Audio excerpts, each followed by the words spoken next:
Harrison Price for Wednesday, November 13th, 2024, coming to you from the Nation Network studio, built by Arbor Lee here at the historic Wall Center in downtown Vancouver, where you can extend your game night with a staycation and book the Harrison Price exclusive rate. Call the hotel, 604-331-1000. Ask them for the S&P rates on blackout date supply based on availability. Matt Harrison alongside Blake Price. Four-time Juno Award winner Mike Rogerson hitting switches, conducting things. Alas, he has the second most Junos on today's show. More on that in the menu. We're going to say he's number 2. Yeah. You would think 4 Junos. He would probably lead the power rankings on Harrison Price. Not today. Not on our watch. No. In fact, guy we have has got him doubled up. Yeah. More than doubled up. We got a big show coming up for you. Let's start with our Surrey Mitsubishi poll question. Quite simply, is Elias Pettersson back? Yes or no? You can vote at the Harrison Price X and YouTube channels. Blake Price. Nope, he's not, but he's close. Certainly you'll hear me laud him throughout today's show. Way more care, way more speed. It's an improvement. 2 multi-point games, great. Still not back. Gonna need to see more. The vibes are back. The smile's back. The multi-point games are back. The goals are back. The assists are back.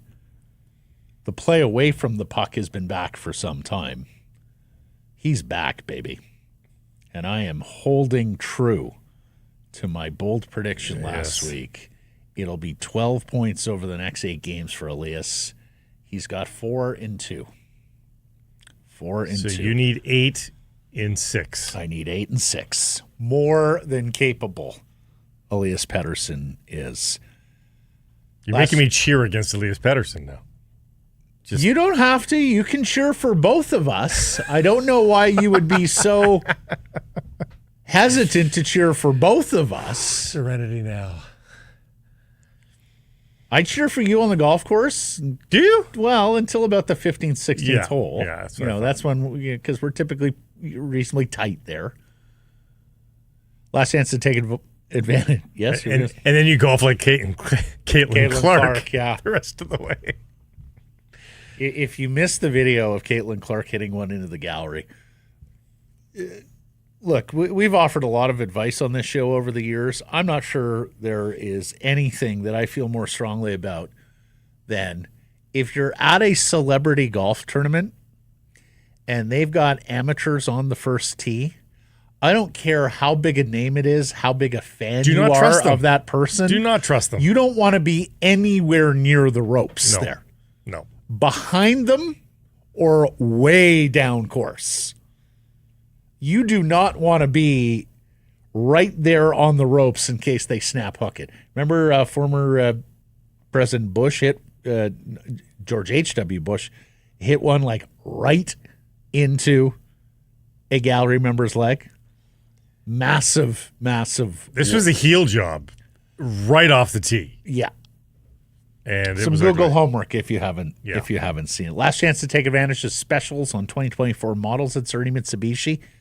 I got to say, I'm absolutely loving this 2024 Outlander PHEV that I'm in, particularly now that the weather has gotten here. The ice and snow mode is fantastic. May need that here as the week goes along. Absolutely adore it. When you trade in a vehicle on a new 2024 Surrey Mitsubishi, they will give you, for a new 2024, they will give you a $3,000 above market value for your trade. You can take advantage of rates as low as 1.9%, the extended warranty at no charge, plus a $1,000 credit towards winter tires only while supplies last at Surrey Mitsubishi, 13820 104th Avenue in Surrey, or online at surreymitsubishi.ca. I appreciate the Chargers being put into more and more places. Drove out to a nice hockey game at the brand new North Surrey Rec Center. Cut 3 rinks. They're a beautiful facility. And, I use up a lot of my Ks, a lot of my electric range going out there. You plug it into the flow machine there and boom. Really? Yeah. Good. Yeah. It's nice to see that. Top story brought to you by Yellow Dog Brewing, Neighborhood Brewing, Foolish Winery. A 3-1 victory for the Vancouver Canucks over the Calgary Flames. They avenged their overtime loss from opening night to Calgary at Rogers Arena. 8-3-3 now. They remain third in points in the Pacific Division standings, but they're now up to number 1 in points percentage amongst their division. 679 hockey the Canucks are playing. That's better than Vegas at 667. It's better than the Kings at 618. Both of those teams appear above Vancouver in the standings because of points. And, of course, games played. Vancouver has games in hand on just about everybody in the National Hockey League. In fact, do they have games in hand on everybody? There's teams that are alongside them. Yeah, there's Hurricanes, Caps, and Rangers. Yeah, but there's other teams with 14 games played, but nobody with 13. So they have played the fewest, tied for the fewest amongst any team in the NHL. We mentioned Pettersson. It is his second straight 2-point effort. This is the first time he has gone back-to-back with multi-point games since, did you see this stat? January 6th and 8th. Of last year. Wow. Was that on the road? Was that the Boston and MSG games? It may have been. I'll have to around that vicinity I'll have to look anyway. at that. This happening on his 26th birthday. He's the post-game interview. He is all smiles. The crowd is cheering for him. He passes Bo Horvat, who is here tomorrow night with the Islanders, for 10th all-time in Canucks scoring. Now up to 421 points in his career. So, fantastic night for Pettersson. And as we talked about yesterday, Blake, needed because no Brock Besser continues to be out with that concussion. JT Miller, who winds up having a 2-point game, gets a couple of assists and is better, yeah, but had gone quiet a little bit. And then where were you when he takes that shot in the first period? He goes off to the bench grabbing, Dave Tomlinson called it his left wrist or left hand, whatever the case may be. But, yeah, there is an injury there, or an ailment at the very least, that he is playing through. Prevented him from taking faceoffs earlier in the season. Of course, he missed all but one of the preseason games because of it. So Miller toughing it out both over the course of this season and in game last night after taking that shot.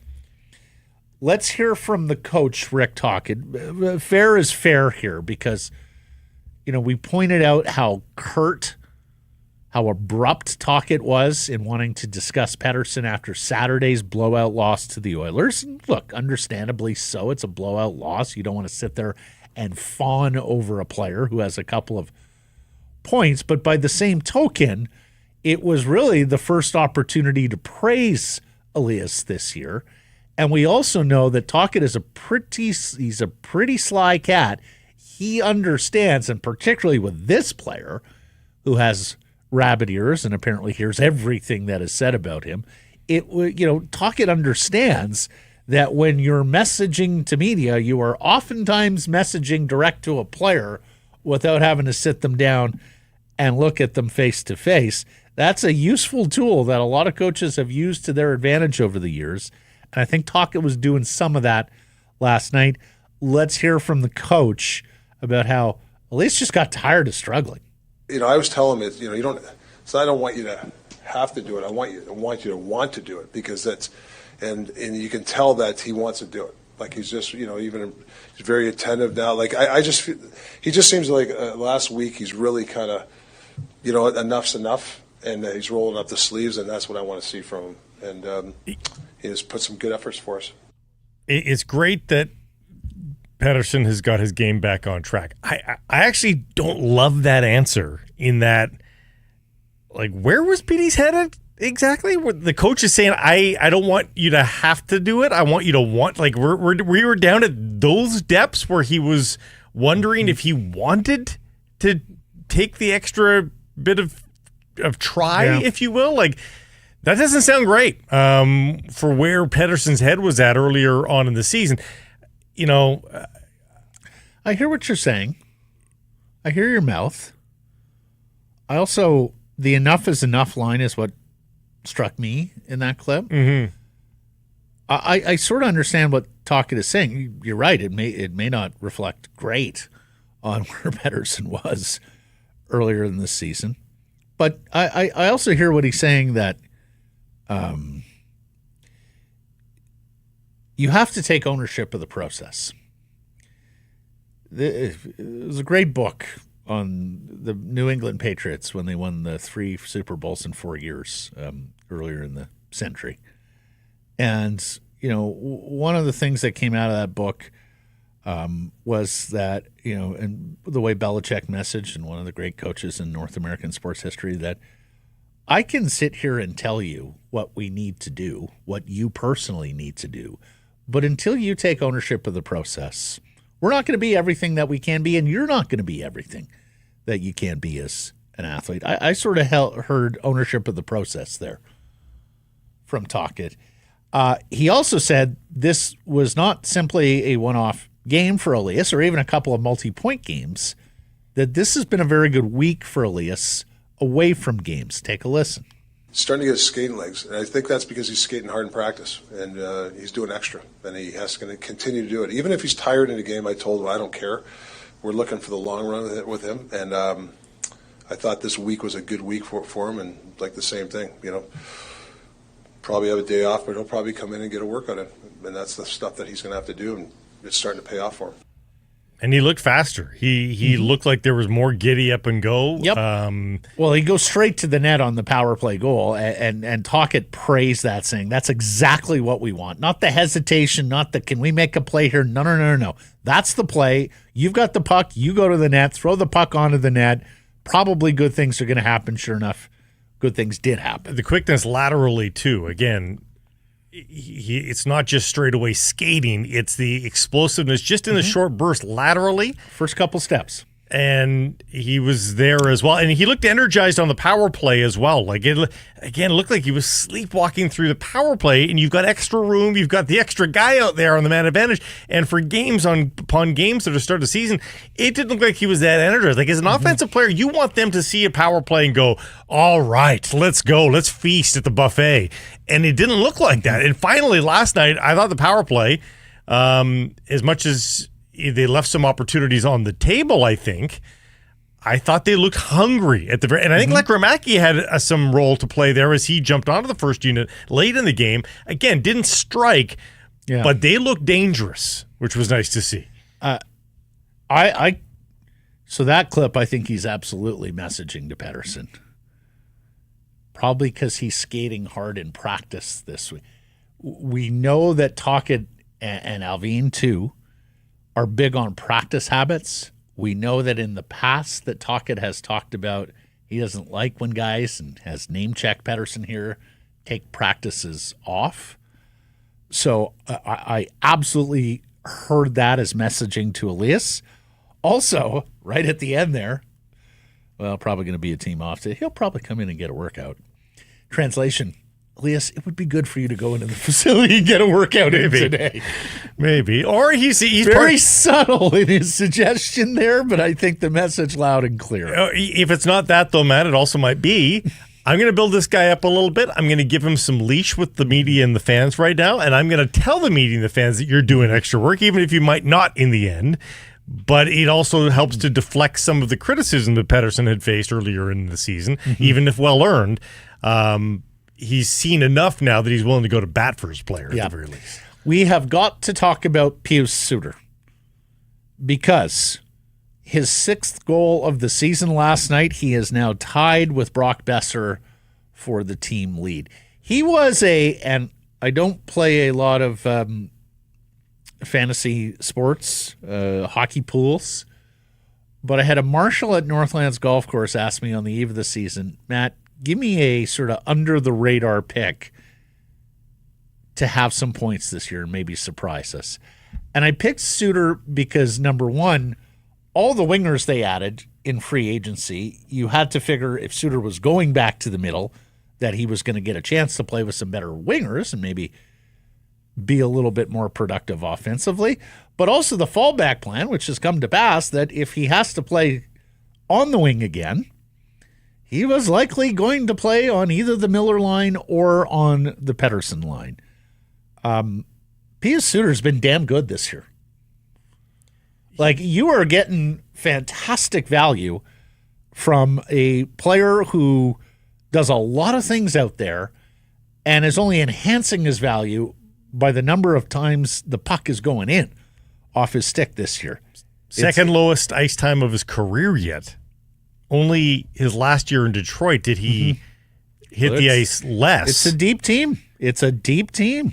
But he doesn't play a ton of special, right? So the bad news is at this rate, he's going to hit his goal cap by the middle of December, because if you've looked on the back of his hockey card recently, his career goal totals by year are 14, 15, 14, and 14.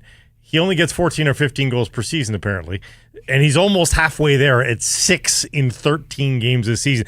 To me, he's a little he doesn't have the same speed as Jannik Hansen, that sort of thing, but no. Similarly, you always wanted about 5 more goals per season out of Jannik Hansen. You always thought, for the opportunity that he gets himself into, I'd like him to score 5 to 7 more goals. And only really once did that happen for Jannik Hansen. I have felt that way with Pius Suter, where he puts himself in enough positions that I think there's 5 more goals there. Yep. Well, maybe those 5 more goals are coming home to roost here this year. And let me correct myself. He plays a lot of penalty kill. He just doesn't play a lot of power play. So he's doing this without a power play time. He is, in fact, their most used forward now on the shorthanded, on the penalty killing units. Let's hear from JT Miller here.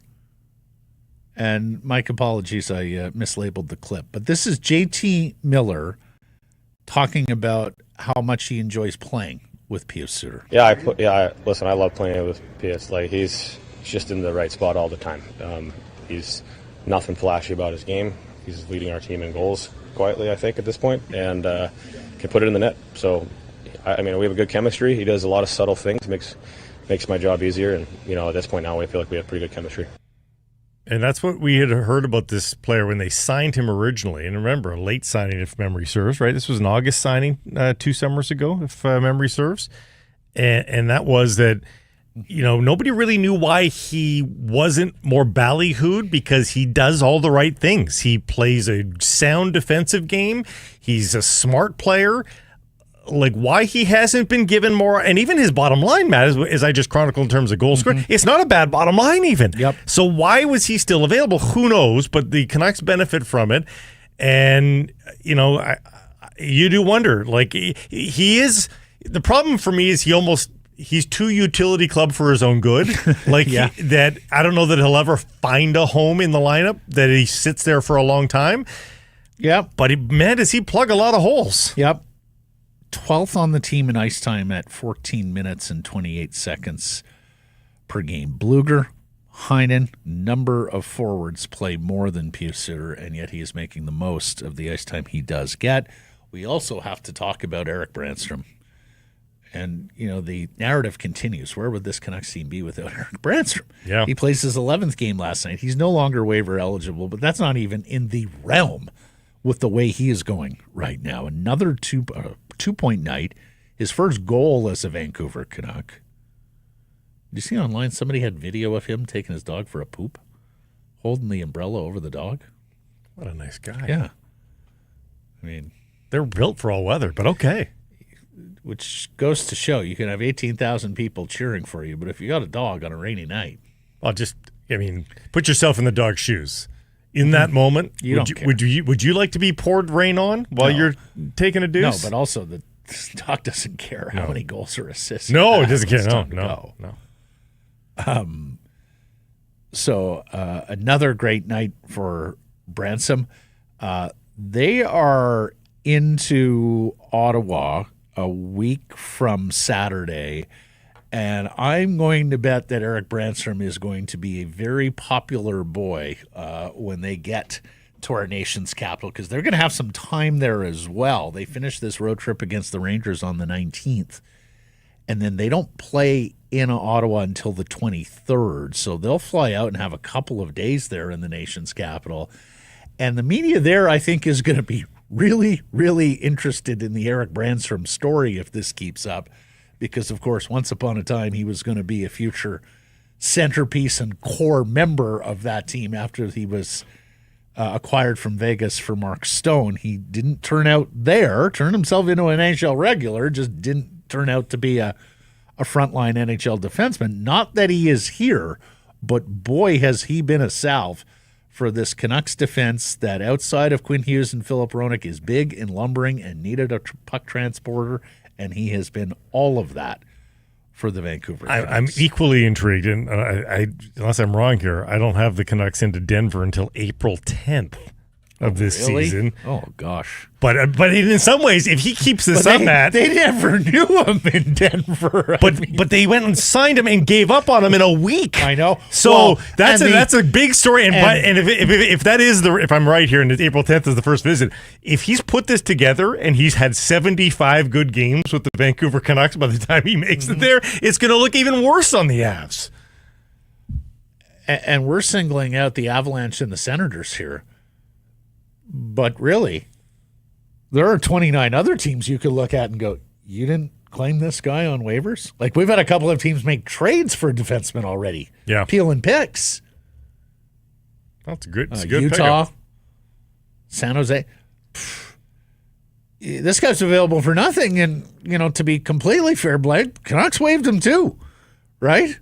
They sent him back down too. Like, they didn't instantaneously understand what he was and how much he was going to help. Well, I think they sent him down just because they knew that they had that available to them, because he had already cleared waivers. But I do wonder. Like, I'm very reticent on Desharnais still, but in theory, it's sort of a salt and pepper, combo, right? Yep. Puck moving, smaller guy, reach and size of Desharnais, on paper, I like the theory. And the modern NHL defense pair has changed. We did a lot of talking about that a year ago when we were dissecting why Hughes and Hronek work so well, and the notion being that when you have a puck transporter, when you have a defenseman who is so comfortable skating with the puck and passing the puck, don't limit him by giving him a big lug on the other side who can't keep up and necessarily play that game.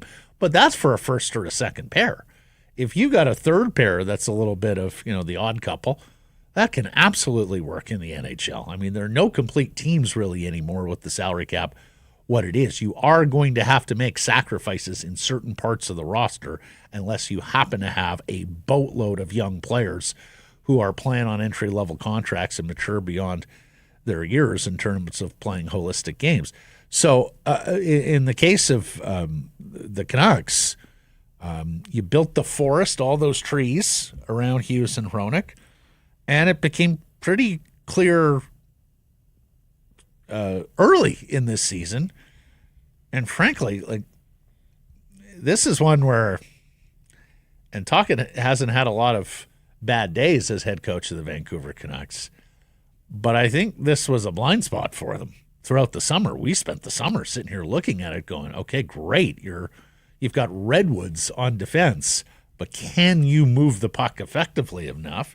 The answer was no, and Branstrom has come in and been the tonic there. Incidentally, I think Soucy's starting to move the puck a little bit better. Yeah. So that's helping. On Thursday, November the 14th, that is tomorrow, Neighborhood Brewing is releasing Good Times West Coast IPA, a bold, crisp, delicious brew. It's made with Simcoe, citrus, and mosaic hops, giving it a big tropical citrus and pine notey kind of feel. Go check it out at Neighborhood Brewing. The only thing I didn't like about the game I shouldn't say the only thing, but the thing that stands out, they talked for a while about starts. Got to be better at our starts. Another bad start.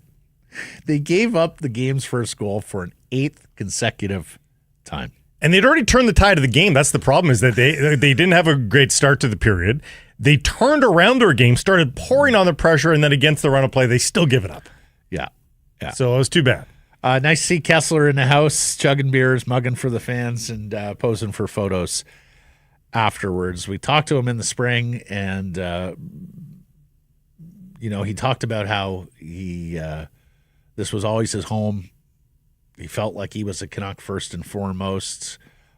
It's nice to see that relationship repatriating, and really, outside of a few squeaky wheels, I think enough time had already passed and had passed for some time, whereby Kessler was viewed upon as a great Canuck. I still think he belongs in the Ring of Honor. We'll see. Is this his second trip out here? Did he stay out for a week? He came out to ring the horn or do the siren prior to the. No, but I mean, he was out here for the he was tournament. here for the Autism Network. Yeah, I don't know if he came back out or if he stayed. Anyways, yeah.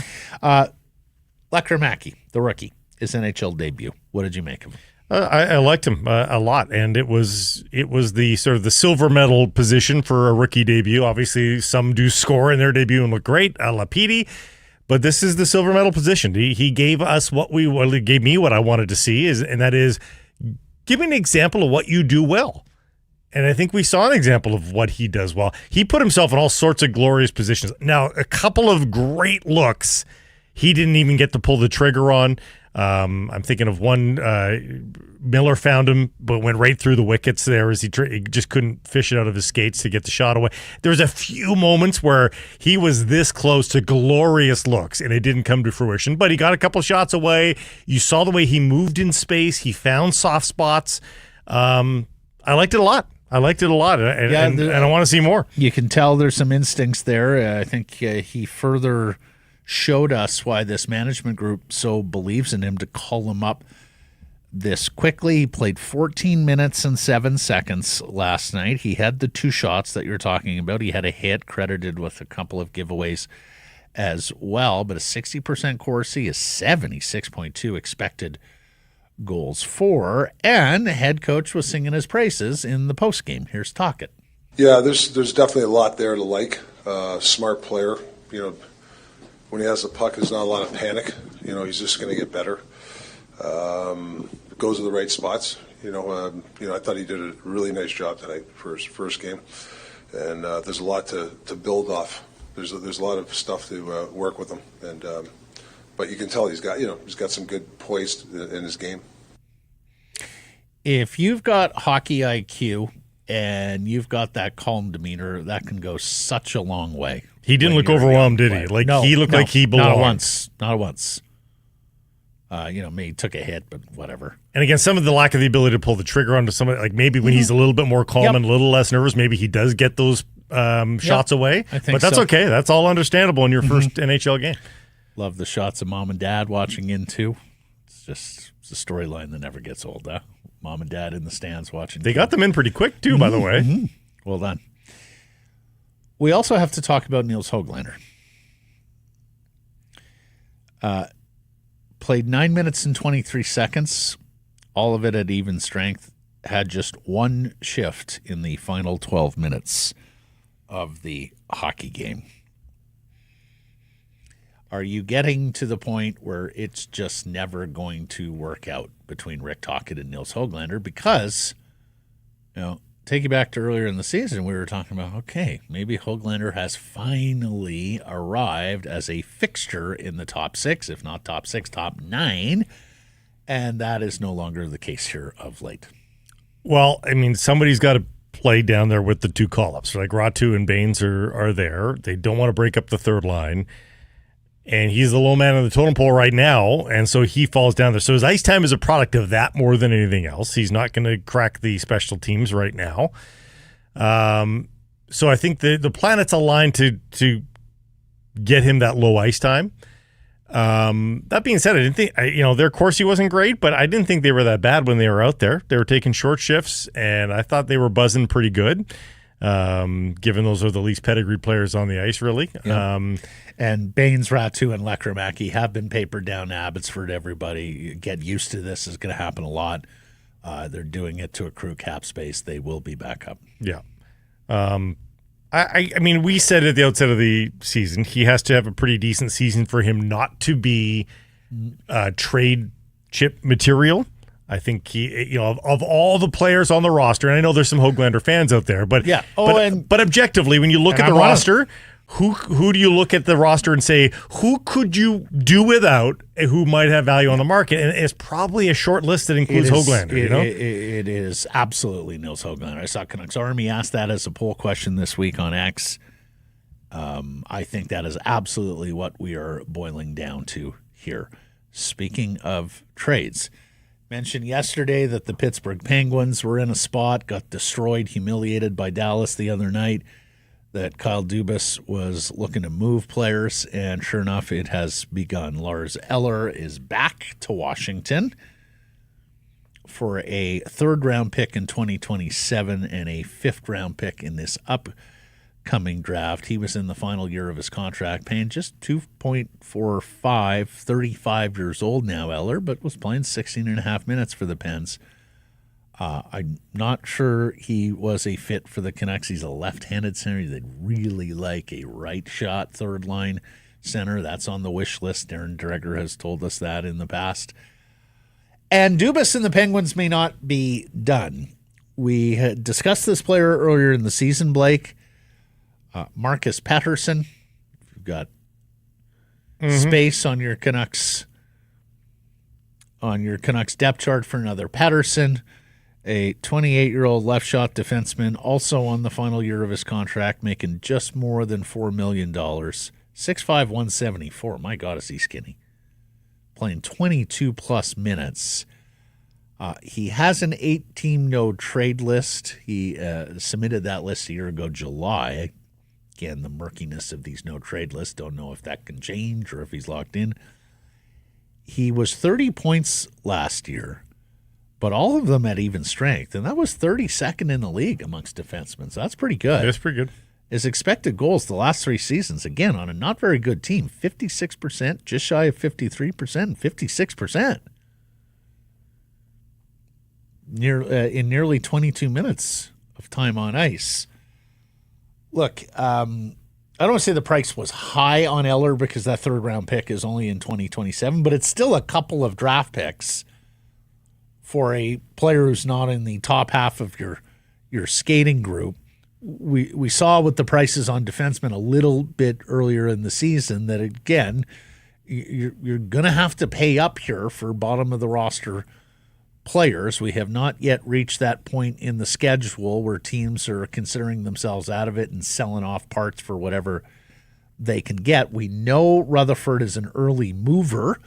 It was this time last year that we were talking about trades, and sure enough, here came Nikita Zadorov. But what do you think, whether it's on Pettersson or another defenseman? Because, frankly,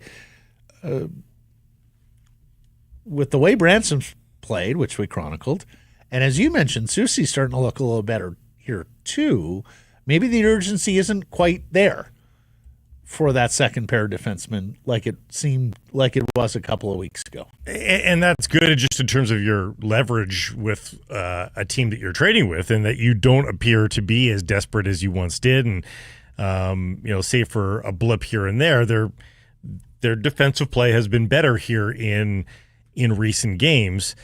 I'm okay with Marcus Pettersson, but I need to know what the deal looks like, given he's another left-handed defenseman too. Are they taking a contract back? Which one? Like, is this a Hoglander for Pettersson deal here? Is there salary retained? I can be convinced that this deal is okay, but there needs to be some details given to me that will get me to that spot, because just at face value, I'm going to need a little bit more sugar than just the acquisition of Pettersson in and of itself. He's a fine player, but he doesn't solve your main problem, which is on the right side. Yeah, so agreed.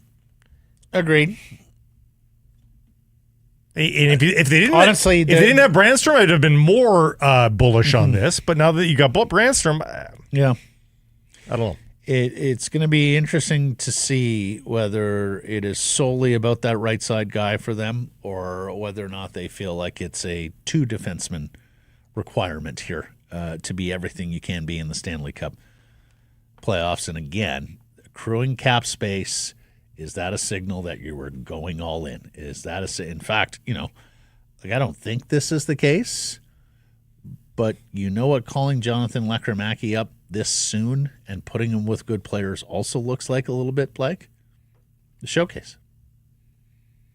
You don't want to trade him, but if you are in fact all in this year, you have to consider players like him, prospects like Wielander, some of the other prospects that we've talked about, and, of course, first-round picks.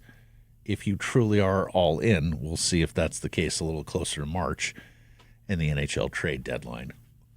Mentioned Kessler back in the house last night. One other Canuck of that era getting an accolade. And when I read this, I was like, what do you mean? He's not in already? Like, Alex Burrows is being inducted into the ECHL Hall of Fame. How did it take this long? Yeah. He is singularly the poster child for you, ECHL, that, yeah, we do, in fact, produce NHL skaters from time to time. Well, A lot of goaltenders touch the ECHL. Not many skaters touch the ECHL and go on to be NHL players. This guy's one of them. And, in fact, he is the shining example of that. Well, he was like a journeyman ECHLer, for God's sake. He played for 2 or 3 franchises. And that was my trivia question to you, Blake. Can you name the franchises that Alex Burrows played for in the ECHL? The Greensboro Growlers? Greenville Growl. Greenville Growl. There are 3 R's there. That was close. And then, did he play for the Tupelo Honey? He did not play for the Tupelo Honey. One of the great names. Baton Rouge Kingfish. I was in the right neck of the woods. Kind of. Mississippi, Louisiana. You were one state over. Yeah. And the Columbia Inferno. Right. He played for all 3 teams? He played for those 3 teams. So 134 ECHL games, 47 goals, 111 points. He was an ECHL journeyman, turned 30 goal scorer in the NHL. Playing on the top line. The best line in hockey. The best line in hockey. Playing on the best value per dollar contract in the NHL as well. And a soundbite upon soundbites. Oh, my goodness. Upon soundbites. Oh, he was an all-star off the ice. Oh, like, anytime I see Patty or Red or the equipment staff or whatnot, guys who go that far back with Canucks sports and entertainment, there is invariably a Burrows story that comes up. Oh, he was. Or a Burrows-ism that comes up. He was the best. Yeah, and you know, frankly, as I've said, and with no disrespect to Alex whatsoever, he's in the Ring of Honor. Kessler should be in the Ring of Honor. The Burrows story is incredible. Burrows as a touchstone for your franchise, cultural icon, fan favorite, folk hero, all of those things. At their best, Kessler was a better player. We're going to need to shrink the font. We're going to need to shrink the font. That's fine. Yeah. That's fine. We'll shrink the font. He's always so concerned about the font in the Ring of Honor. You can't fit them They're physically. running out of room. No. They have room. They can make room. Okay, exciting stuff here. Because we got a contest going on. It's been a while since we've had a contest, so I'm glad to see this. Folks, you can win a pair of tickets to the Arkells November 15th. That's Friday. Show at Rogers Arena. Head over to the Sekeres & Price Instagram or X account. You give us your favorite Arkells song. You give us your favorite all-time Canucks player. You have to be following Sekeres & Price. If you do all that, you're entered into the draw to win tickets. The contest closes at 9 a.m. Thursday Pacific time here, so get on in, either on X or on Instagram. We'll have a winner for tomorrow's show and enjoy the concert. Big week here of activities and events with Grey Cup and the Arkells playing on Friday. Let's get to today's menu. It is brought to you by Greta Bar. Greta, a fantastic spot to catch all the games home and away, your steps from the stadium, minutes from the arena. Pre-game, post-game, check out the great street food menu. They have the Bitchin' Arcade. Weekly drink specials. Greta, the place to be, 50 West Cordova. Let the games begin. Three guests on today's program. Frank Corrado is going to stop by with his assessment of everything Canucks from what he saw last night. Laurence Gilman is going to stop by. We asked Lawrence about the general managers meetings that are going on. Some good tidbits. And some of the proposals of things that the GMs will want to see. He also takes you through a couple of Canucks contract negotiations from years past. That were eyebrow racing. Quite eyebrow racing. Yes. With a couple of defensemen of his Canucks era. And then Max Kerman is the lead singer, frontman for the Arkells, the aforementioned band that we're giving away tickets to. Max is a big sports fan as well. 3 shows in BC coming up this week. Yeah, absolutely. Kelowna on Thursday, Vancouver Friday, Victoria on Saturday, so stay tuned for that. Time for our Bet365 Bets of the Day. This segment brought to you by Bet365, proud partner, Sekeres and Price, and we're delighted to have them aboard. Blake, where are you going? By the way, how'd you do last night? I did okay. Did you? Well, we had Pettersson for a multi-point game, so it paid at plus 300, if I'm not mistaken. How many shots did he have? I didn't like that. I don't have that off the top. I have it right here. If you'd like me to, it was 3. Oh, I think I needed 4. You needed 4. So they always know, right? They do know. They're pretty good. Seahawks back at it this weekend, of course, taking on the 49ers. They might not see it as a must-win. I think it might be. I think it just might be a must-win for the Seahawks. I think it is. And you're getting 6.5 points. Yeah. I'm willing to go there because the 49ers are not hitting on all cylinders either, so I'll take the Seahawks plus 6.5. Yeah, so the good news there, and first of all, Geno Smith is 0-5 as your starting quarterback versus San Francisco. But you go 0-6 against your chief rivals and continue to be the starting quarterback. And I don't necessarily mean next week. I mean beyond. Right. Now. Also, what are the chances? Like the other thing is. He's due. He's due. The other thing is this is a really competitive NFC wildcard field. Like the AFC wildcard field is not all that competitive in the least. You have the Chargers and Broncos there, and then like unless Indianapolis gets maybe Cincinnati gets their act together and vies. Miami got to win, okay, but they're 3-6. There is not a ton of competition for the AFC wildcards.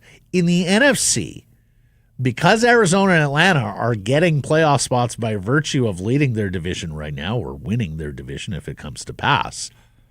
Blake, 7-2 Minnesota, 7-3 Washington, 6-3 Green Bay, currently on the wild card spots. Those are really good records. So yeah, I'm at the point where this is damn near must win if the Seahawks want to stay in this wild card hunt, because San Francisco's the first team out right now, and if you lose this one, you're 4-6 as Seattle. You're 2 games back of San Francisco. You don't have the tiebreaker. You don't have the tiebreaker against the Rams. You're behind them as well. You're probably further out of touch in the division. So it is getting down to must win for the Seahawks. I'm going football as well, but I'm going on a prop with the 111th Grey Cup game Sunday at BC Place. Look, there's no value to betting the Blue Bombers straight up. They're down to a 9-point favorite. They opened at 7, went up to 10 because of Chad Kelly's absence. Now down to 9 a little bit as some people jump on the Argos and the points. But a straight-up win at minus 450, there's just no value there. So I'm going to pick a winning margin. And I may well take the Argos and the points before it's all said and done, but going to hedge with a Winnipeg margin of victory. Between 7 and 12 points, that pays plus 333. So Winnipeg, between 7 and 12 points margin of victory, paying 333. Open an account with Bet365 today and bet on a huge range of markets. So whatever the moment, it's never ordinary at Bet365. Use code NATION. New code there, NATION, when opening that account. Frank Corrado coming up next. I'll be honest, I don't get to many games anymore, whether it be at the arena or the stadium.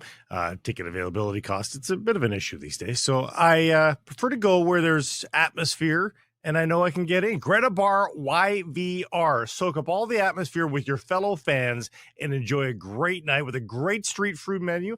I prefer the poutine.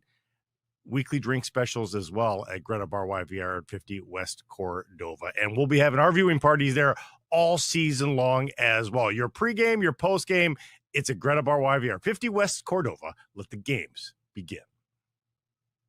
Some price from the historic Wall Center. This next segment brought to you by Ben Moss. Ben Moss, proudly Canadian-owned, operated with a history dating back more than a century. There are 5 locations here in British Columbia, including Willowbrook and Langley and Coquitlam Center. They are committed at Ben Moss to customer satisfaction. You can check out the large selection of Canadian mine diamonds, lab-grown diamonds. They've got mine diamonds available with payment plans to suit your needs. For more information, you can check out benmoss.com. Ben Moss, because love is timeless. There's no holiday coming up that involves jewelry, is there? There's always late December. Mm-hmm. Good time to call Ben Moss. Is that what you do? You buy jewelry? Well, you can. Yeah. He's quite a husband. So is Frank Corrado, who's on twins duty back at the ranch. He's got 2 infant twins there. 8 months today, boys. 8 months today. And he said to us, let's get going and record this before one of them wakes up. So if you hear someone screaming in the background, fear not, it's just one of the Corrado. There will be an edit point there. Daughters of the former Vancouver Canucks and TSN hockey analysts. Yeah. What'd you make of the game last night? Listen, I thought that was, it's a game you need to win. It's Calgary. Like they're ahead of you, and you win the game. So I thought Miller was good again.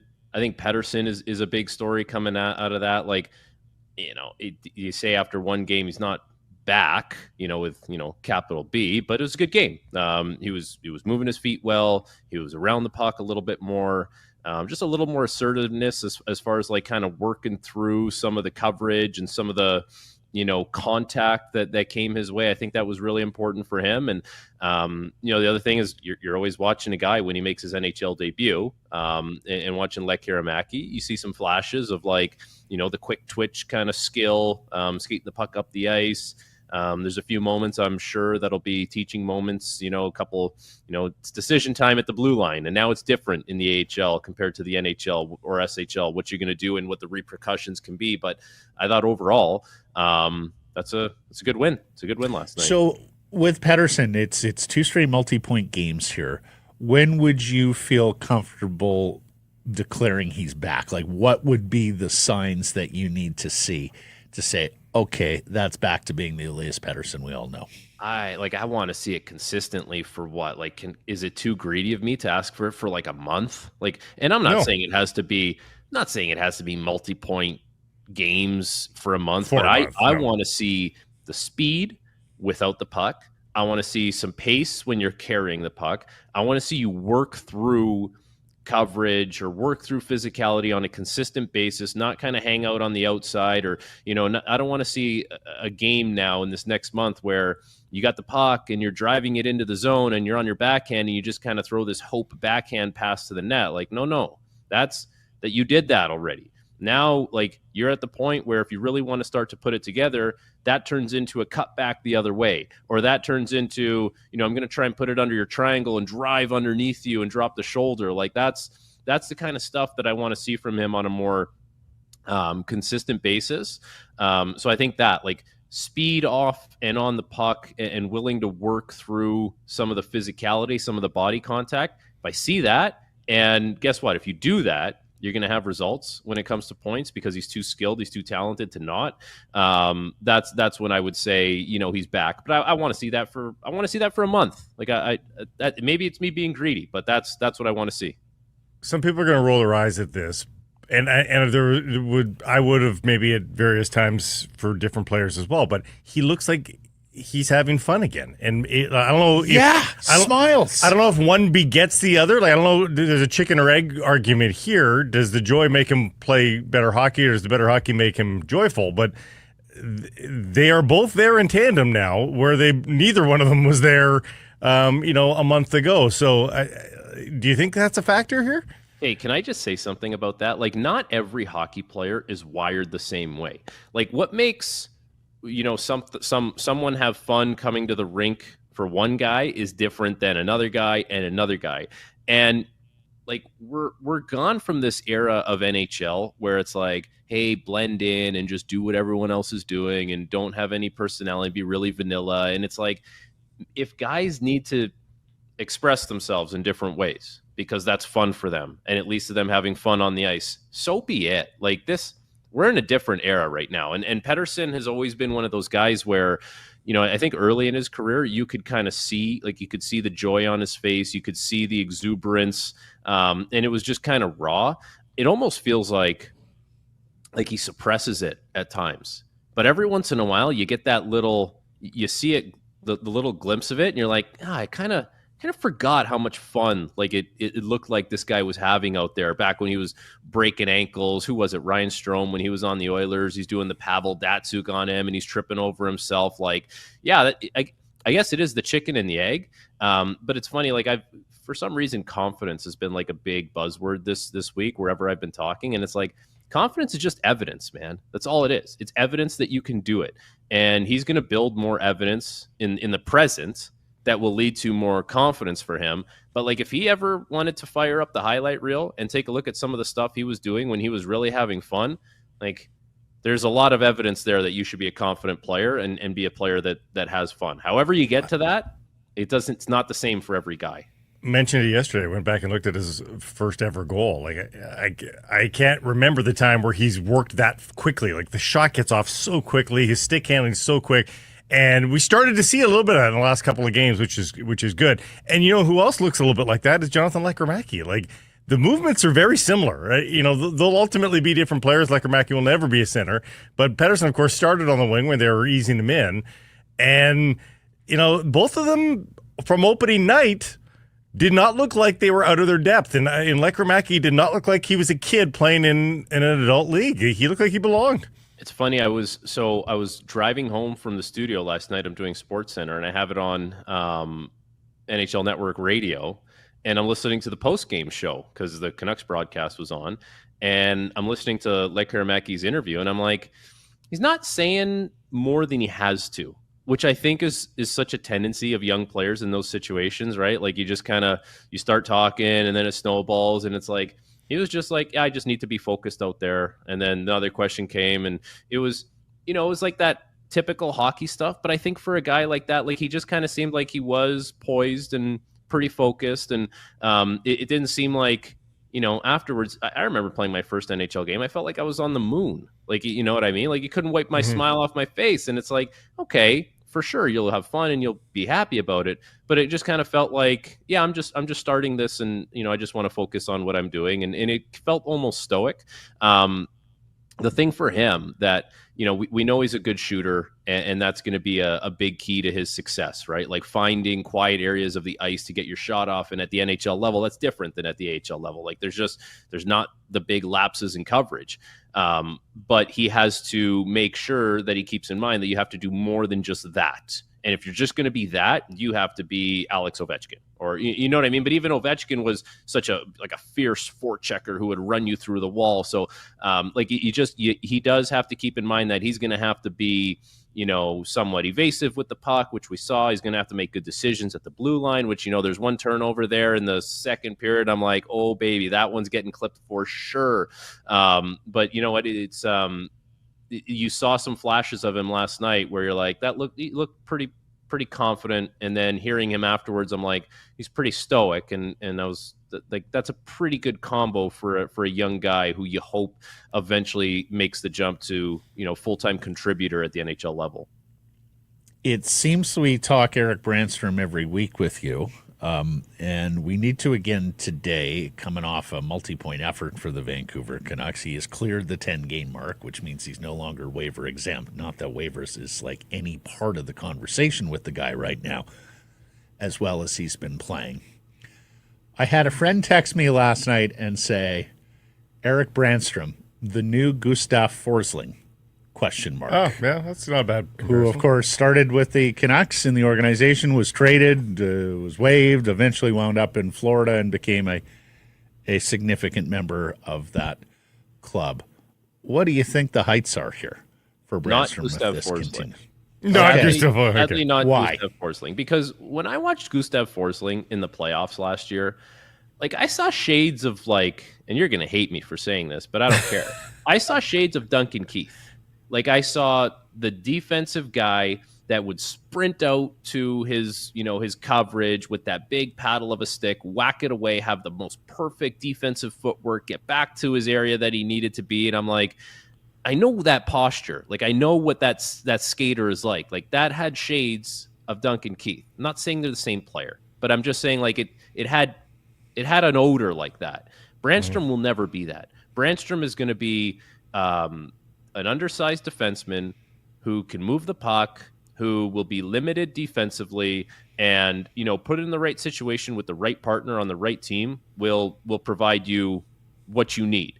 I think, you know, in the past he's somewhat been a victim of the terrible goaltending and, you know, the bad overall team defense in Ottawa, and that may, you know, skew things and put in a situation where he's in Vancouver where it's a good, stingy defensive team. Like, the expected goals would tell you, like, the quality chances that they don't give up. This team has come a long way from where they started last year defensively under Rick Tocchet. So you put Branstrom in that situation, all of a sudden he's more comfortable to get involved offensively or hang on to the puck and make a play that maybe he wouldn't have made in Ottawa. But, like, I don't see that. It's not a Gustav Forsling comparable for sure.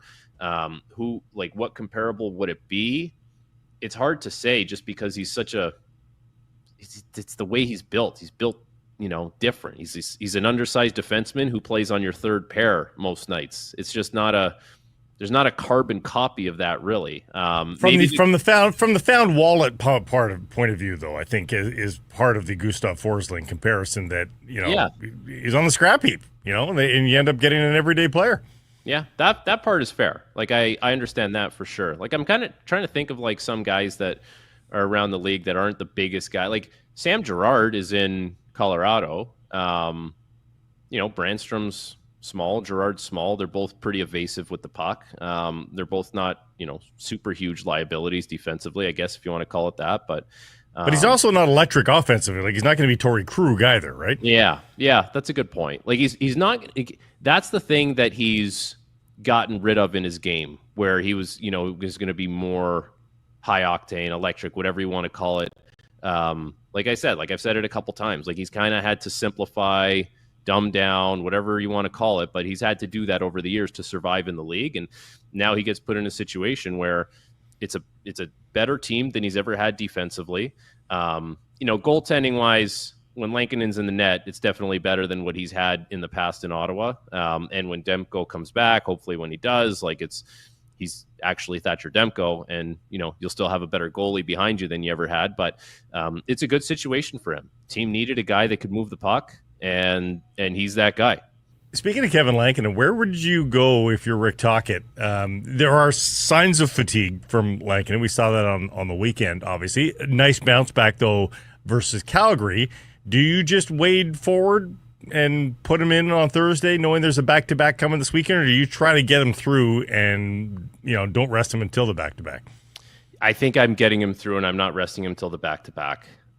I don't know. Like, I feel like the points are valuable now, and they're in a situation where this is like the point of the season where some teams will break free, some teams will fall behind. I don't want to be the team that hovers around 500 or just above 500. Like, I want to start to create that separation, and if I can put a goalie in net that gives me a chance, I'm doing that. So, you know, like, I think at some point the conversation switches from let's try and get Shilov's game going to let's just bank points and let's just move this thing forward.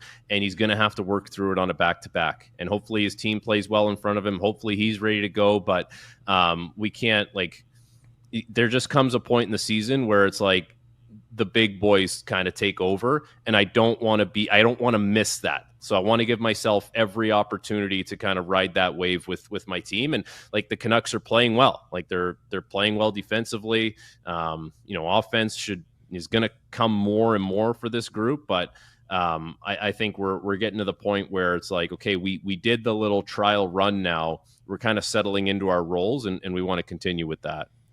Before you go, wasn't there a 15-win Washington Capitals team back in the day? Like 15 and 16 or something like that? No, like 15 wins on the season. Oh, period. The season. Yeah, I think so. In the 1970s. Okay, I'll look it up. But the Jets are there already. What? Like, we have not talked much Jets here, but at this point, at 15-1, Frank Corrado, what the hell do you make of these Winnipeg Jets? Very, very impressive from top to bottom. The thing that separates this team from last year's team is they can win the shootout style game against the Rangers at MSG when it opens up a little bit. Like, no one's scoring more goals than the Jets right now. Just over 4 goals per game. They got the best power play in the league. It's like 44% right now. And the crazy thing is, they didn't go out and make big acquisitions to address any of these needs. These are all guys internally that are making it happen. Like Gabe Velarde is having a great year. Ehlers is, it's the contract year for him, and he's been outstanding right from the get-go. And of course, Hellebuck goes without saying, but it feels like in the past, like especially last year, they went through that really long stretch of games where they won a bunch of them, but they didn't score more than 3 goals or it was around that. Like it had to be a tight checking game. And if it got turned into a track meet, they didn't have the horsepower. Now they do have the horsepower, and that's pretty dangerous. The other thing that comes to mind with this group is they're so relentless in the sense that lines 1, 2, 3, and 4 all do something very well. There's no throwaway line there. So there's not a line that's hopping over the boards and the other team gets to have a chance at the net or they get a reprieve from the pressure. No, it's constant. First line's been like really good. They have the puck a lot. Second line is really fast, and they can get on you in a hurry. That third line is no fun with Niederreiter, Lowry, and Appleton. They're big, strong, physical. They can turn the tide quickly, and the fourth line has really found some purpose, and they buzz around well. Like there's just putting Lowry on Team Canada. He's getting some Team Canada. Can we just stop? Okay, the way Hockey Canada works in these exactly. No. Exactly. The way it works. I still would be surprised. They took Rob Zamner. They lost to Switzerland. Yeah, is the lesson. They took Shane Corson and they won. I still would be surprised if it happens. But stranger things have happened. I was just in Buffalo doing Buffalo Habs. That Monday game, that matinee game. It would have been on at 6 a.m. your time. Right. Everyone and their mother was there. Sweeney, Brisebois, Dubas, Armstrong. Who else was there? Like there was Conroy. Who are they looking at in that game though? I don't. Montreal. Everyone in their mother was at that. Is that Suzuki? Well, Suzuki was playing. Montembeault was not in net, but Primo he ended up going in net because Primo got pulled. I don't know. It was it was. Everyone was there. But I keep looking at these mock-up rosters. Here's one thing that I'm coming more and more around to as a position. I think I want your boy Jordan Binnington on the team, and I may just want him as the starting goaltender because he's won a cup and he's got attitude. And I don't want anyone in the Canadian goal who's like, holy shit, I can't believe I'm here with all these great players. And Binnington strikes me as, what's that? He won't be saying that. No, exactly. Binnington strikes me as a guy who is like not in the least. Why haven't I been here before? No, exactly. Exactly. Yeah, no, that's exactly it. Like the Canada goaltending position, it's I think it's so far behind the other countries. Like it's actually crazy, the discrepancy. But it's going to come down to which goalie's hot at the time. So pick the 3 goalies that you think are going to give you the best chance and hope to God one of those guys is on an absolute heater. And which one has the best chance to be on a heater? I've seen it from Binnington. The cup run is a long time ago, but we've also seen it at other points, since then. So that would be my thinking. He was excellent last year, like by clear sight analytics and all that. Given what the Blues gave up, he was damn good. So, still a few weeks to go here before those rosters are settled. Awesome stuff, Frank. We'll let you get back to the Twins. Appreciate this. Okay, thanks, guys. Nice seeing you. Happy hour on Sekeres and Price. Today's beer of the day, Yellow Dog Squirrel Chaser Hazy Pale Ale.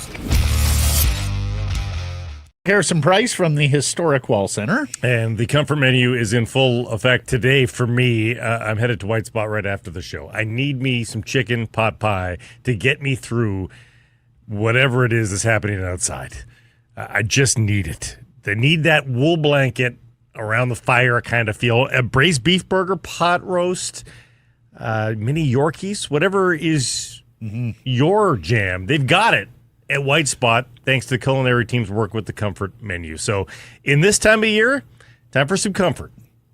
Go visit your nearest White Spot today. Yeah, and I think the White Spots will be quite busy this week with all the Grey Cup.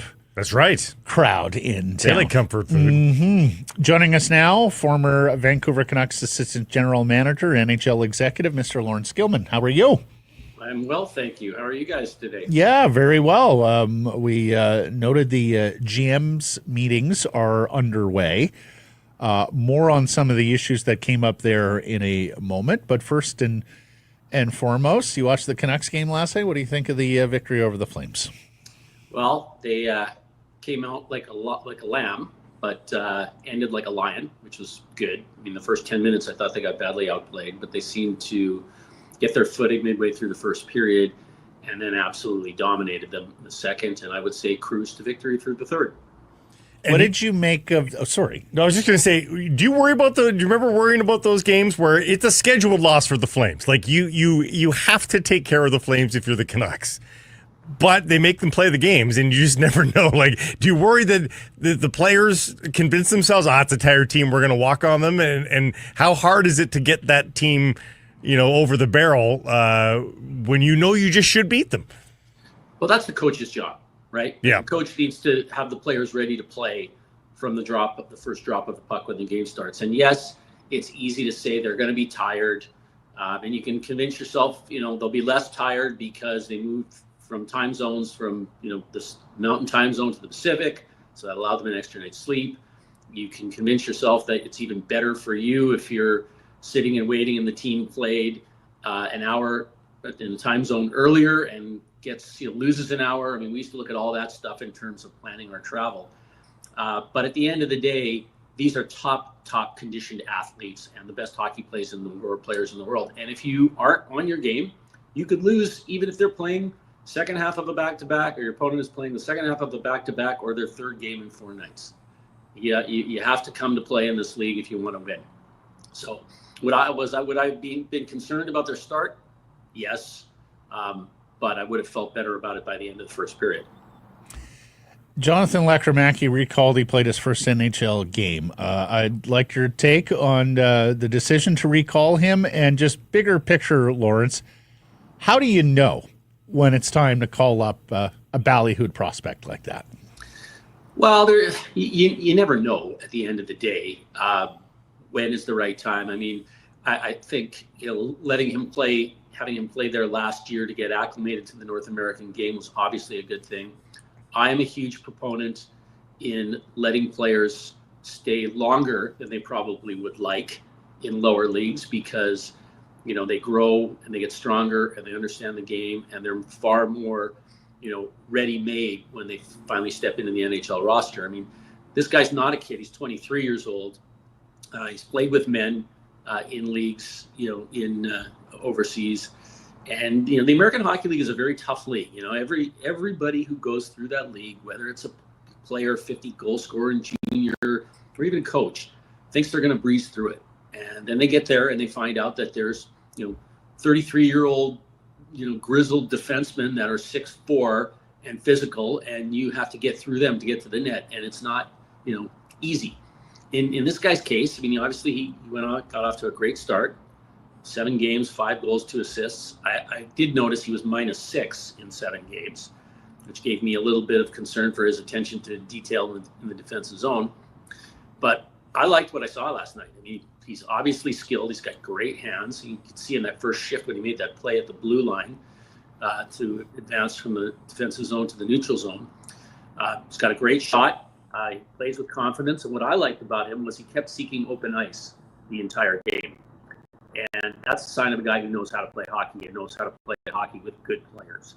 And obviously he was playing with good players last night in JT Miller and Pius Suter, and he didn't look out of place at all. In fact, I thought he looked really good for an opening audition game. I'd be very happy with what I saw if I were in management there. Is it easier or harder for a skill guy to make the transition compared to a plumber? Well, it's easier for anybody to make the transition when you're playing with skilled players, because skilled players get you the puck, or they're in open ice. When you're a bottom 6 forward, you probably want to simplify things a lot more. Win the puck battles along the boards and potentially behind the net, get the puck out of the defensive zone, get it over the red line, advance it into the offensive zone, and then forecheck. Like, it's a different role, and like I said, you want to simplify things a lot more when you're a less skilled player than a more skilled player. More skilled players, it's just intuitive to them. He's not a heavy player by any stretch. Do you worry about that even in today's modern game? I mean, he wasn't too dissimilar back in the day when you guys decided, no, Chris Tanev's ready to play NHL hockey, and he was pretty slight. He's pretty small. It's slight anyway, not small per se. And you let him get pasted out there, and we know how that turned out. I mean, what gives you the confidence the guy's going to be able to withstand the NHL too? Well, because he's smart. He's got good hockey sense, and he knows, not only does he know where to go, but he seems to know where not to go to put himself in position to get hit. Look, there are lots of smaller players that play in the National Hockey League. They just have to have great situational awareness and know, who they're on the ice with from the opposition side, and not put themselves into vulnerable positions where they can really get hurt. And based on what I saw, as I said earlier, this guy's a really smart hockey player and knows where to be and equally where not to be on the ice at certain situations. The GM's meetings, as mentioned, are underway, and one of the things that was brought up was a reminder about tampering, Lawrence. And I know you have some thoughts and even some experiences here with tampering. Pray tell. Well, I think the important thing, the league doesn't want free agency. They don't want the appearance of impropriety, and they don't want a mockery to be made of it. And, there are times, and again, I have experienced this, where, the bell rings for free agency at whatever the case is, 12 noon, and suddenly a team holds up an incredibly complex contract that has massive amounts of signing bonus with a very detailed schedule that miraculously, got negotiated in the 30 seconds that it took to, email it to the agent. And as I said, we witnessed that in Vancouver when we made clear to Matthias Ohlund, we made a difficult decision that we weren't going to bring Matthias back, and informed him as such. And he signed one of those types of deals with Tampa Bay, literally seconds into the free agency period. So I think the league, I think it's not a question, I think, of teams complaining that they're losing players. Although, I'll give you another instance. After we lost the Stanley Cup in 2011, the draft was in Minnesota, and we had, plethora of defensemen to re-sign, Kevin Bieksa being one, and one was Christian Ehrhofer that had just had a spectacular season. And we were talking about keeping the defenseman in the same range that Alex Edler was, or below Edler. He was our cap. So we were looking to get these guys in and around $5.5 million. And our message had been consistent throughout. And I met with Christian Ehrhofer's agent at the draft, and he presented to me a contract structure that he would accept, which was so far beyond what we had been speaking about and so complex in its own right, with massive amounts of signing bonus and incredible term, that it was evident to us that he had negotiated this deal with another team and was just bringing it back to us as a courtesy. And I think that's the sort of thing that the league wants to do away with, and quite frankly, they should. Doesn't a 48-hour cooling off period do that? Like, they had that for, a year, maybe 2 years, where they had the 1 week thing. You don't even need a week, though. With the calendar getting larger and the Stanley Cup being awarded like July 15th or something, but make it 48 hours. Then the appearance, whether that works or not, is kind of neither here nor there. But for appearance's sake, well, you could have negotiated that, I suppose, in 48 hours. So doesn't that just take care of the optics at least? A little bit, but the reality is, if you're not cheating, you're not trying. and a lot of these deals, and I have, without naming any other names, I have been involved in situations where we just knew that this guy had a deal from another team, that it had been in the works for months and months. And when it came time to negotiate the contract with our player, his demands were so far beyond our expectations, and they were given to us with such confidence that it was evident that the deal had been framed a long time before July 1st. The other thing that came up at these GM meetings is term limits. And, of course, we have seen that already put in place in the CBA with 8 years for a player that you own already, 7 years for a new free agent as the max. Is there a case to be made? I mean, of course that helps GMs. Of course that helps clubs. Why on earth would the NHLPA go along with this? Well, they shouldn't. It's so funny, it's like it took the GMs and the teams 20 years to figure out the salary cap, and now they're looking to get protection from themselves, really. Mm-hmm. They've learned the value of cap space, that cap space might be the most valuable commodity that a team has. Sure, you've got to draft players well, and you've got to develop well, and you've got to trade well. But if you have cap space, you can do amazing things, all kinds of different things. And, there are instances where a team would, you can't suck and blow at the same time. Like, there are instances where a team, like Edmonton, for example, is thrilled that they had Connor McDavid under a certain contract for 8 years. I'm sure Chicago will be equally happy to sign Connor Bedard to an 8-year term. It's the older free agent guys that when there's an auction on July 1st, like there was with John Tavares, where the reason you're getting that guy, the agent says it's not negotiable. You're paying him a max term of 7. And, you have to, if you want the player, you have to pay. And the GMs would love that number to be reduced to, 6, 5, whatever, so that they don't have to deal with the out years of a declining asset. Where the NHLPA stands on that, I can't see why they would want, to see sort of shorter term limits. They fought tooth and nail to keep them out in the original collective bargaining agreement that it was instituted in. I'm not sure, I can't recall which one it was, but it's going to be a tough sell for the players to accept that. Well, what's in it for them? What's in it for them? Well, so okay, let me bring that up, and you've alluded to it. You've touched on it already, Lawrence. I came across a post from a gentleman named Kyle Stitch who does some work at AFP Analytics and has a podcast, went to Columbia University for sports analytics. And he writes, owners looking to reduce max term contracts is wild. They would voluntarily be giving players more chances at signing new contracts, which in a rising cap would likely mean similar or greater salaries with each new contract. The best way for sports teams to generally capture surplus contract value is to lock young players into long-term contracts that can't be renegotiated, staying consistent in value while the cap and salaries increase. Capping length at 10 to 12 years would be ideal for teams, in my opinion. What do you think? Because the scenario you paint with Tavares, it's just about discipline, right? It's just about whether you've got the managerial discipline to say, yeah, I am not going to 7 years for that player because I don't think he's going to age particularly well. Whereas with the young player, add more years. Every year could be helpful to your cap situation. Discipline isn't something that has generally been exhibited by people. Very true. Very true. Over the course of history.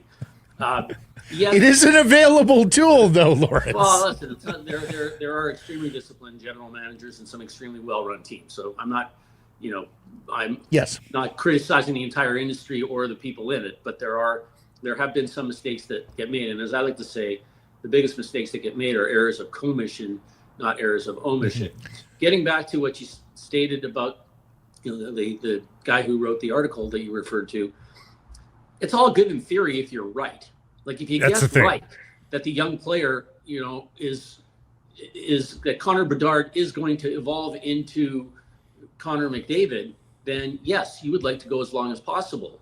And as far as letting a player go back to the well, like one player I've dealt with, Austin Matthews, he's rejected max contracts twice now and has benefited from it. The risk that you take, though, when you do that is you could get injured significantly at some point along the way. And who knows, it could be career ending and it could, impact your ability to maximize your earnings. I think in the case of Austin Matthews, he'll be doing okay no matter what happens going forward. But the reason the GMs want it is because it's the contracts of older players that can kill you. You look at that Andreas Athanasio, Chicago signs him to a contract of $4.5 million and realized it was a mistake.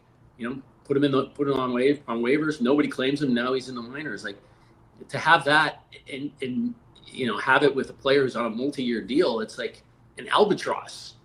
And I mean, it's a different example because it's just a guy on a 1-year contract, but term can kill you on some of these deals. You look at players they become untradeable, and they're eating up cap space, which is impacting your ability to field an efficient roster. The restrictions on the 35-plus contracts, how about you move that down? Or maybe you get it a little bit more restricted and make it 32-plus. Anybody 32-plus, you can't sign for more than 3 years, no bonuses, et cetera, et cetera. Well, or only bonuses there. Again, if I'm a player, why would I accept it? Like, what's in it for us on that one? And to be very honest with you, I don't think those contracts have really impacted the league in an adverse way or impacted too many teams. And in fact, it gives you leverage over the players because you say, I can only sign you to a 1-year deal because if not, you're going to be on my cap forever, no matter what happens. So, and the other thing I would say is the fitness level of players has never been higher than it is today. And you can have players playing past 35 that are still contributing. So I just think that's really a non-issue. At this stage. Here's a good exercise, guys. How many paralyzingly bad contracts are there in the NHL today? There's very few left. I mean, you can make an argument for like a guy like Huberdeau. If he doesn't step up in Calgary, it will become that. But there used to be so many examples. I think, Lawrence, almost one per roster, where you'd be like, "Oh, that's an albatross." By reducing it to 8 years, I think you have taken away the terrible, terrible contract. No, yeah. Well, there aren't that many guys. Like, if a player has the leverage to get an 8-year contract, he's not going to be that bad. He's going to be a better player in the upper right.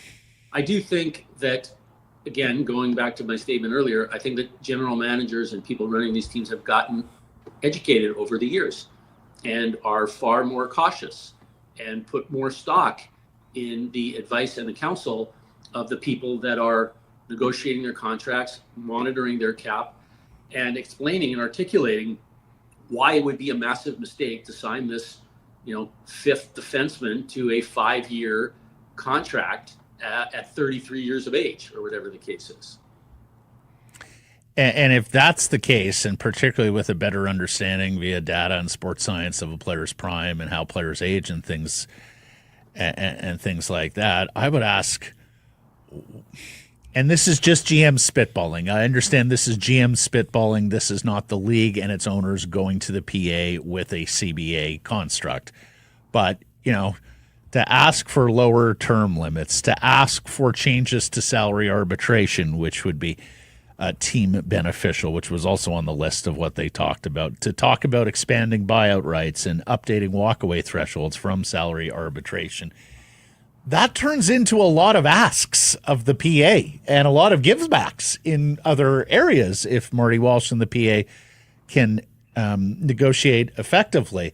I looked at that list from the GMs and went, okay, if they go for the whole shooting match here, I would worry about another labor interruption. What's your sense? Do you think this is just GM spitballing about here's what we would love to see in a perfect world?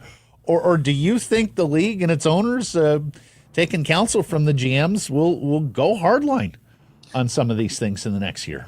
Well, I saw Bill Daly's comment to Pierre LeBrun regarding the term limit issue. Like he said, it's not a high priority for us. So, I mean, I think the league, does a good job of listening to the general managers, allowing them to put forth their opinions. But at the end of the day, and I think they'll canvass GMs on an individual basis as well. But I think that Gary Bettman, Bill Daly, and their staffs have a pretty good finger on the pulse of what are the bellwether issues. And, some of the things that you talked about, like final offer salary arbitration, which is what baseball has, where it's an either or thing, I think is a far better system anyway. Because what happens in the current system in the National Hockey League, because it's not final offer, NHL teams will artificially dampen their offers to make them so low as possible that it's ridiculous. And agents in the NHLPA, on the other hand, will make them so unbelievably arbitrarily high that it puts the arbitrators in a terrible spot. It's not genuine. Yeah, no, exactly. Genuine. And the other thing that happens is, feelings. There are sore feelings about it, right? Because that offer is so low. From it forces more realism the other way. I hear what you're saying. It does, and it forces less players to go because you look at it, and teams too. It's like, you know what? Like, we could lose this. Like, let's just cut the deal. You know what I mean? Like, it gets you to the bargaining table a lot faster. Well, here's what I say, and I think you're absolutely right, Lawrence, and Blake as well, in talking about how many terrible contracts there are around the league. And I think it's been guys like you with your specific expertise in front offices that have led to this. Contracts like we had here with Louis Eriksson, contracts and buyouts like Minnesota has with Ryan Suter and Zach Parise, it's just demoralizing for fans. So if we can have fewer of those going forward, I think it would be more enjoyable for the fans to take an interest in the cap and the CBA and the sorts of things that a lot of fans just don't want to touch, but understand it's a reality of the situation of being a fan these days and understanding where your team's at and where it's going. Marvelous stuff, my friend. You've made us smarter again. Thank you, Lawrence. We'll catch up next week. See you next week, guys. Happy hour on Sekeres and Price. Today's beer of the day, Yellow Dog Squirrel Chaser Hazy Pale Ale. Some Price from the historic Wall Center. Our next guest is a musician, author, sports fan, lead dude, as his social media says, for the 9-time Juno Award winning band. They beat Mike Rogerson. I was going to say, Mike's got 4. He thought he was doing okay, but Max Kerman has 9 with the Arkells, and he joins us now. They're playing Rogers Arena on Friday. How you doing, Max? I'm doing great. Just in Ontario, we're flying out to British Columbia tonight, so we'll be in your neck of the woods real soon. I think you're missing the atmospheric river. This is good. Although you've probably met a few of those in your tour around British Columbia in the past. It's raining really hard right now, but you'll be okay. Friday, there might be sunshine, so we'll take that. There you go. Yeah. Well, anywhere you guys play, there's good news is, it is indoor show. Indoor shows here in Kelowna, Vancouver, and Victoria. I know you got a book coming out. We're going to ask you about that. But first and foremost, it's a sports show. You're a pretty big sports fan, I understand. Yeah, So I grew up in downtown Toronto in the '90s. So it was a good time. It was a great time to be a sports fan in Toronto. It's like the Jays.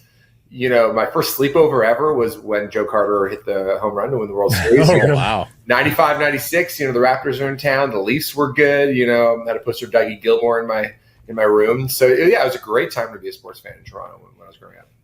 And why did the Raptors sink their claws into you, so to speak, so strongly? It's a good question. I think because my dad grew up in New York City, so he didn't put a hockey stick in my hand. He's actually can't even really skate.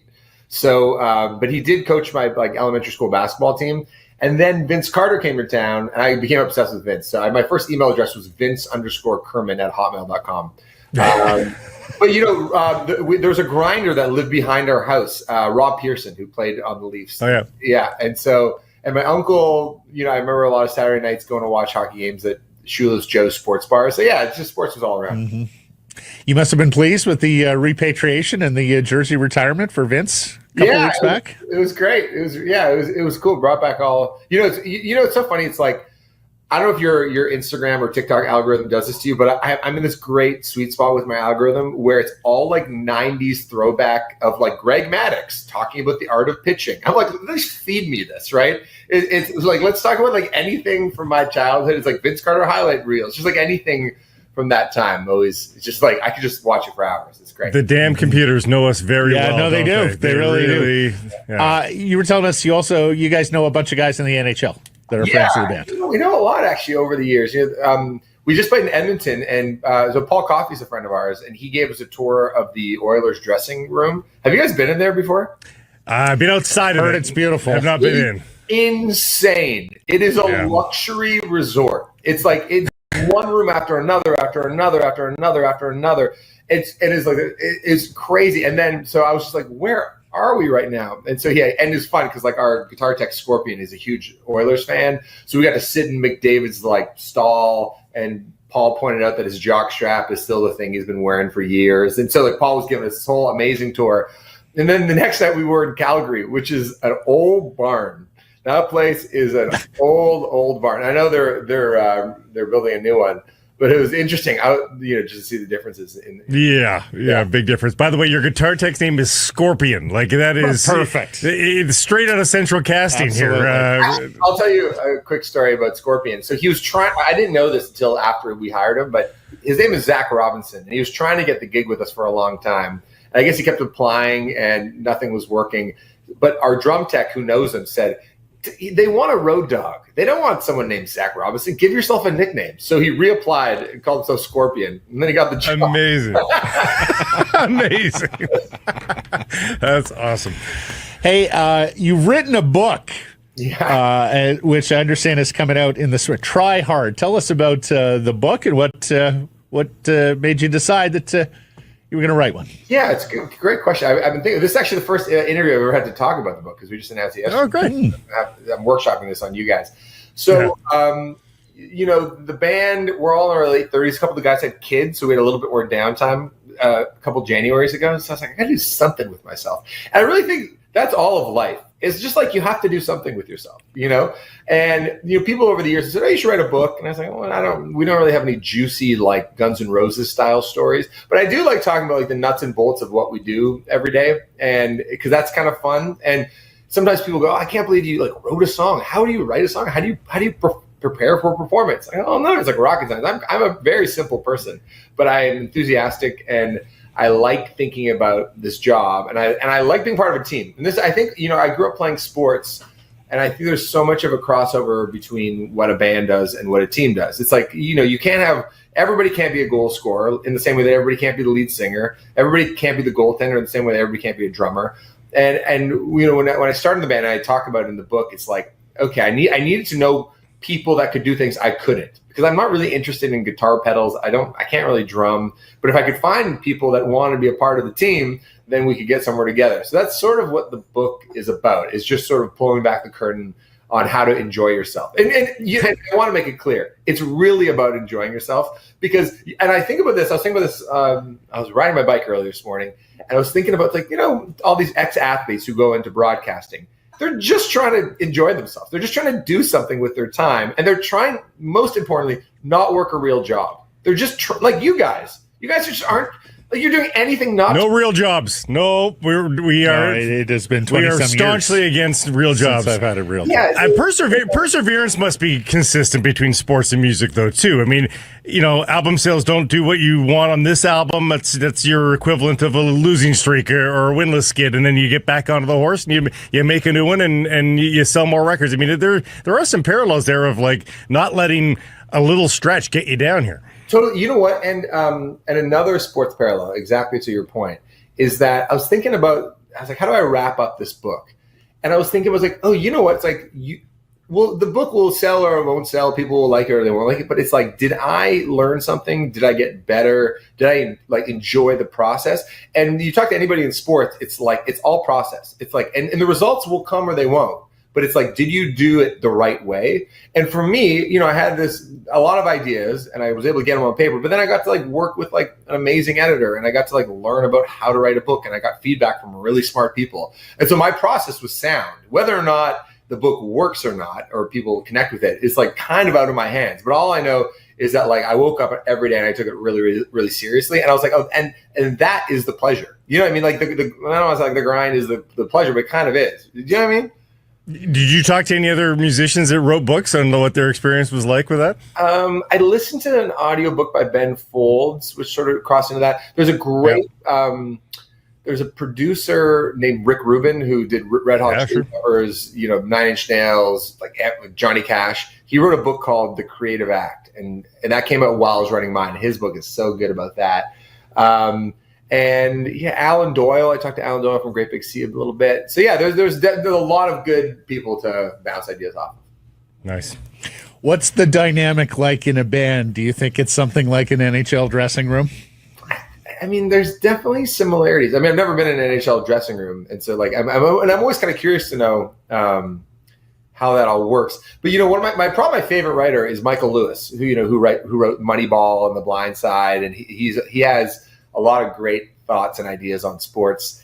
and just talking about, like how you build a team and the characters involved. And I think about that a lot too. It's just like there needs to be talent and because there needs to be results, but you also want the chemistry to be right. And I even think about like when it comes to, because the book's not just about the band. It's like, how we went through a few different managers before we found the right one. Like, how we've worked with the same booking agent for a really long time. So it's like, and you talk about like the organization of a sports team. It's like, is the culture there? Like, are people getting along? Are we aligned in the vision? And so I think there's similarities there because it's this ecosystem that you're a part of that needs to be tended to.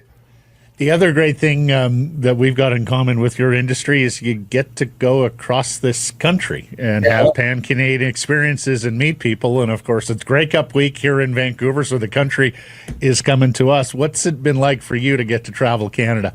It's great. And sharing.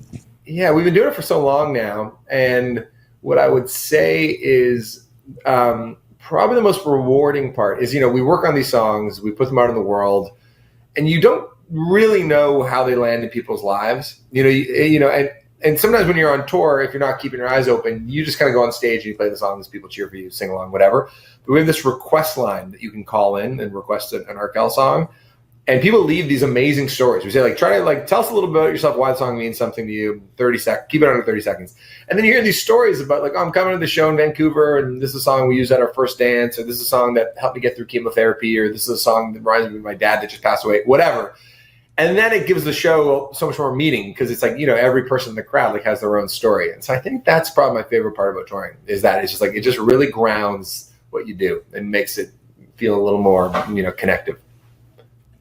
Well, on that vein, Blake's better half and her sisters and friends will be at the Saturday show, right? In so Victoria, it will have big meaning for them in Victoria. Max, thank you so much for the time. So appreciate you making time for us here today. Thursday in Kelowna, Friday in Vancouver, Saturday in Victoria, and we're giving away tickets as we announced earlier in the program. Thanks for the time. Yeah. Drop me a line if you guys want to come on the show. I'd love to have you. We'd love to, yeah. Love to. Thanks. Some price from the Historic Wall Center. You can text us 778-402-9680. Email live at sekeresonprice.com. It all goes to the Great Clips inbox. Great Clips. It's going to be great. A reminder, this contest to win a pair of tickets to the Arkells show Friday at Rogers Arena. Head over to our Instagram or X account. Give us your favorite Arkells song, your favorite all-time Canucks player. You have to be following Sekeres Price to enter to win the tickets. The contest closes at 9 a.m. Thursday, so we'll have a winner for tomorrow's show.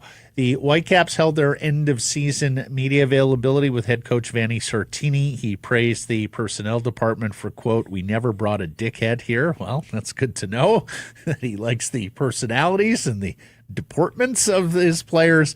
It sounds like they're going to bring Yohei Takaoka back to 10 goal, but it also sounds like Penticton's Isaac Boehmer is going to get a more full-throated opportunity to win some starts next year. Yeah, I get the feeling, and I am mildly surprised that they're bringing back Yohei Takaoka, to be frank. Really? Yeah, I am mildly surprised at that. Because he's been the guy here for, what, 3 years now? No, 2 years? It's only been 2 full years. Right, after Kropo. But, goalkeepers are around, and yeah, you wonder how, the happiness of Yohei Takaoka if he starts to see his workload diminish by Isaac Boehmer, who, of course, was everything in the Canadian Championship. And if he continues to grow, Yohei Takaoka's role within the Whitecaps will diminish. Yeah, Ryan Raposo, no contract extension talks there, so they may be cutting bait with a guy who's given them good minutes. 4th in goal contributions this year. Was he really? I think so, 4th or 5th, yeah. Boy, bring him. Okay. Yeah. I like him. I think he's a useful piece. Yeah. Utility club. And he's an MLS super draft. Vanny likes him a lot, too. It's going to be interesting. Yeah, I would like to see him back. The bigger news in soccer is the Canada Soccer findings. Oh, my goodness. The report from this third-party attorney. Or lack of findings. Well, yeah. The drone scandal, which, of course, rocked the Paris Olympics. So Bev Priestman is now officially out as the head coach of the Canadian women's national team. A couple other staffers on the women's side are also out. But the astonishing part that the former head coach of the men's team, now head coach at TFC, John Herdman, did not speak with investigators. The rumored mastermind. Like Right. everybody was saying that really Bev learned it from him and nobody could talk to him. They said it was scheduling issues. Herdman had previously said he was going to cooperate. When was the Olympics, man? Remind me. The Olympics? July. Yeah. And what month are we now? Yeah, Late November. So it's been 4 months. I realize a manager in MLS is pretty busy, but did TSC have a big break during the summer as well with Leagues Cup? They've had a big break the last month. MLSE is not commenting right now. They said they want some time to review this report. My question is, how do you even release this without speaking to John Herdman? You can't. He's the central player. Yes. I mean, and it looks particularly bad that Bev Priestman walks the plank, his protege, before he...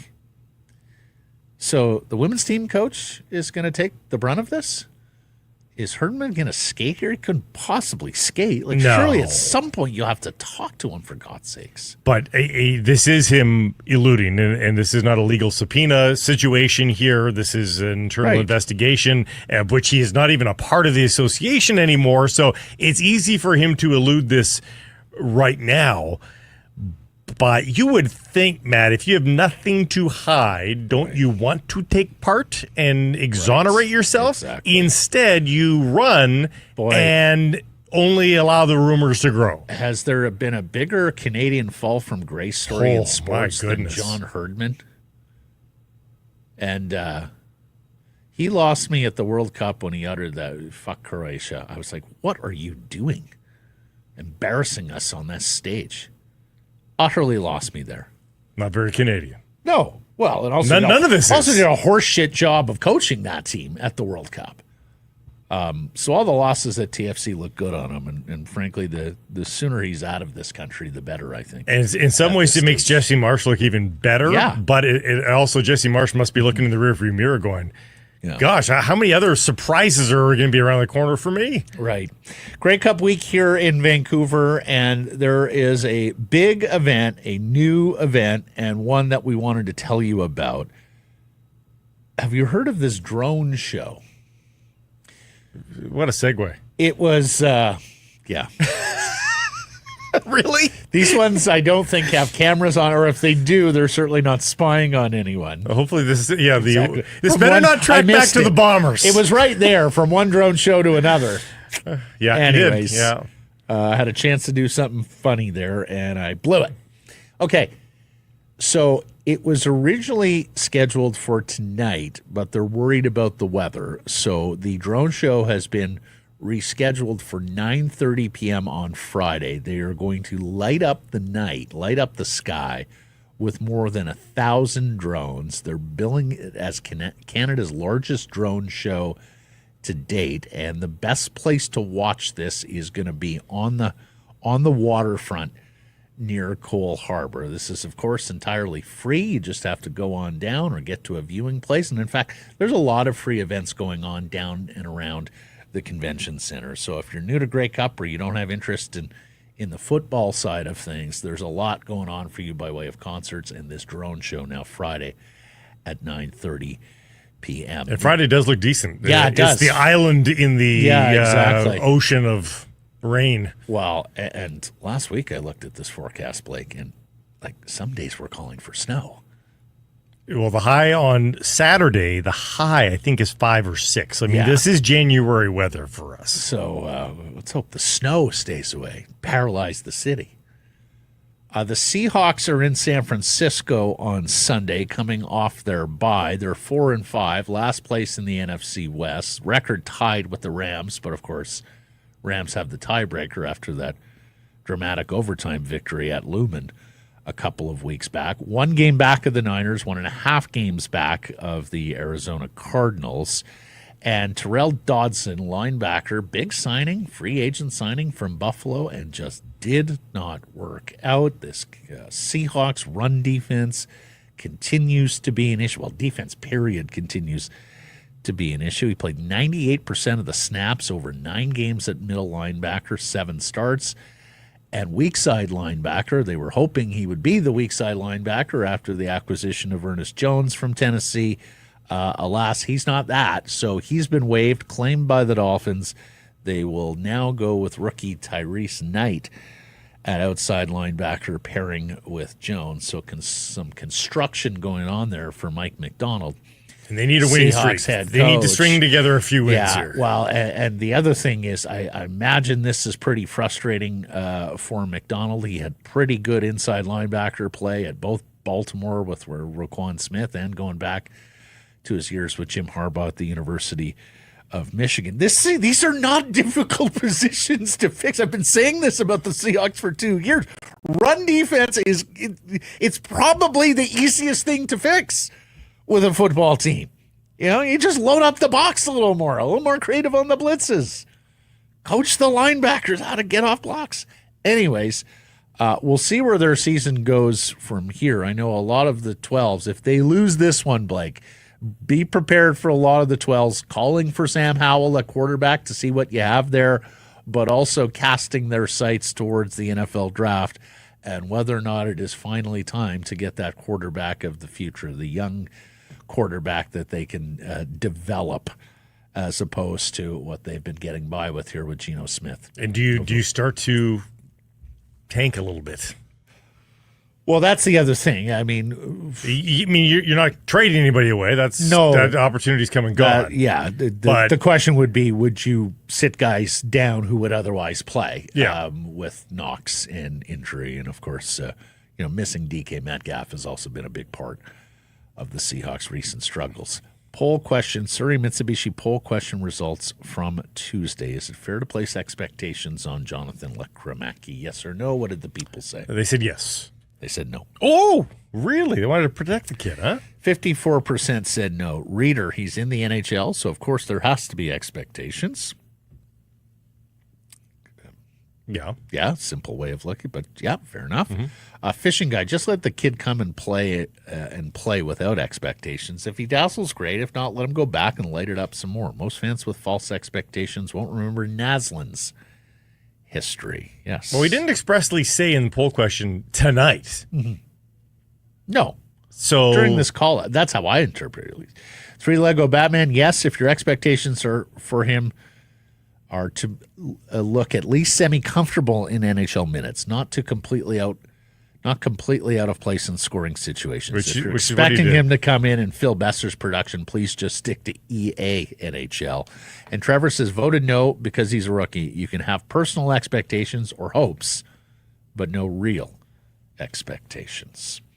Errors and omissions from Tuesday's program. We have a couple.